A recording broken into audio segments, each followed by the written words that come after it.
જીવન એવું ન જીવો કે લોકો ફરિયાદ કરે, જીવન એવું જીવો કે લોકો ફરી ફરી યાદ કરે. આવું યાદગાર જીવન બનાવવું હોય ને તો ગરુડ જેવું જીવતા શીખો, નહીં કે પોપટ જેવું. પોપટ બોલે ઘણું, બોલે મીઠું, પણ પાંજરે પુરાયેલું હોય. પણ ગરુડ બોલે ઓછું, પણ એ આકાશની સફર કરતું હોય. બે પક્ષીઓમાં આ જ ફરક છે, અને આ જ ફરક છે માણસોમાં. માણસનો માઇન્ડસેટ કેવું છે, તેના વિચારો કેવા છે, એ જ એનું સ્થાન નક્કી કરે છે. આજે હું તમને ગરુડના એ 5 નિયમો કહીશ, એ 5 માઇન્ડસેટ કહીશ, જે તમને સફળતાના શિખરે પહોંચતા અટકાવશે નહીં. જો તમારે ગરુડ જેવી સફળતા પ્રાપ્ત કરવી હોય ને તો તેના નિયમોનું પાલન કરવું જ પડે. તો આપણે જોઈએ આ ગરુડના કયા 5 નિયમો છે જે એને આકાશની સફર કરાવે છે.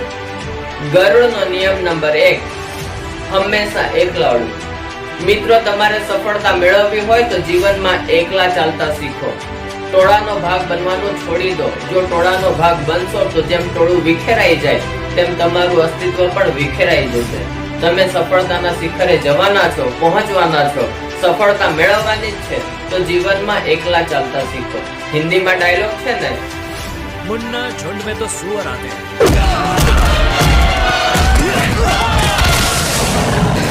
शेर अकेला ही आता है. જીવનમાં આવતા તમામ સંઘર્ષોનો સામનો એકલા કરતા શીખો. આ તમારી આજુબાજુ જે ટોળાઓ છે એ તમને મુશ્કેલીમાં ક્યારેય મદદ નહીં કરે. આ જીવનમાં યાદ રાખો. તો હંમેશા જીવનમાં એકલા ઉડવાનું રાખો. ગરુડનો નિયમ નંબર 2, હંમેશા લક્ષ્ય ચોખ્ખું રાખો.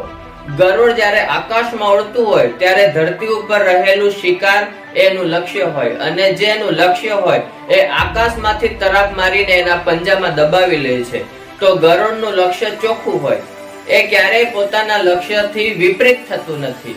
આપણે જીવનમાં શું મેળવવાનું છે તેની ઉપર તમારું લક્ષ્ય રાખો. એ લક્ષ્ય ચોખ્ખું હોવું જોઈએ.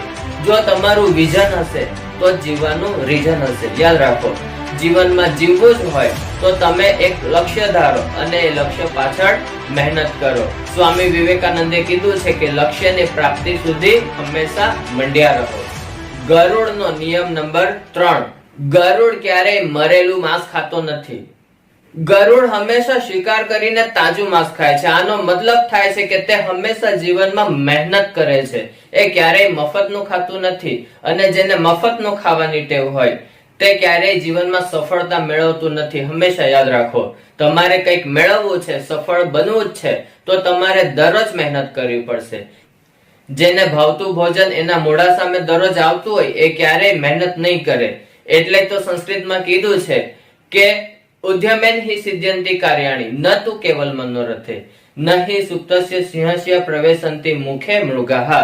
સિંહ હોય, સિંહ જંગલનો રાજા છે, પણ તેને જો ભૂખ લાગી હોય તો જંગલમાં જઈને શિકાર કરવો જ પડે, તો જ તેની ભૂખ મટે. જો એ માત્ર વિચાર કરતું બેસે તો એના મોઢામાં કોઈ આવીને પશુ પડવાનું નથી, એનું પેટ ભરવાનું નથી. તો જીવનમાં હંમેશા મહેનત કરતા રહો. ગરુડનો નિયમ નંબર 4, ગરુડને હંમેશા તુફાન પસંદ છે. ગરુડને હંમેશા વાવાઝોડા પસંદ છે. એટલે જ તે બીજા પક્ષીઓ કરતા અલગ છે. જ્યારે આકાશમાં વંટોળ આવતું હોય, જોરથી તુફાન આવતું હોય, પવન આવતો હોય, ત્યારે બીજા પક્ષીઓ એ પોતાના માળા તરફ ઉડે છે. જ્યારે આ ગરુડ જ એવું છે જે આકાશ તરફ જાય છે. જીવનમાં હંમેશા સંઘર્ષ હોવો જોઈએ. તમે ક્યારેય પોતાના લાઈફને કમ્ફર્ટ ઝોનમાં નહીં નાખો. હંમેશા નવી નવી વસ્તુ ટ્રાય કરો. નવી વસ્તુ ટ્રાય કરશો તો જ તમને એક નવો માર્ગ મળશે, અને નવો માર્ગ મળશે એ જ તમને સફળતા તરફ લઈ જશે. તો હંમેશા યાદ રાખો, જીવનમાં હંમેશા નવી નવી વસ્તુઓ અપનાવો, નવો નવો માર્ગ અપનાવો, જેનાથી સફળતા પ્રાપ્ત થાય. ગરુડનો નિયમ નંબર 5, ગરુડ પોતાના બચ્ચા માટે ક્યારેય કાચા ઘાસનો માળો બનાવતો નથી. મિત્રો, તમે જોયું હશે, એ હંમેશા ડાળીઓથી જ માળો બનાવે. એનો માળો હંમેશા કઠણ હોય. આ સમજાવે છે કે બાળકોને ક્યારેય એટલી બધી સગવડ ન આપો કે તે પોતાનું ઘર છોડવા તૈયાર જ નથી. અહીંયા ઘર છોડવાની વાત એટલે કે સફળતા પાછળ દોડવાની વાત. બાળકોને એટલી બધી સુવિધા ન આપો કે તે પાંગડા થઈ જાય. એમને સંઘર્ષ કરવા દો.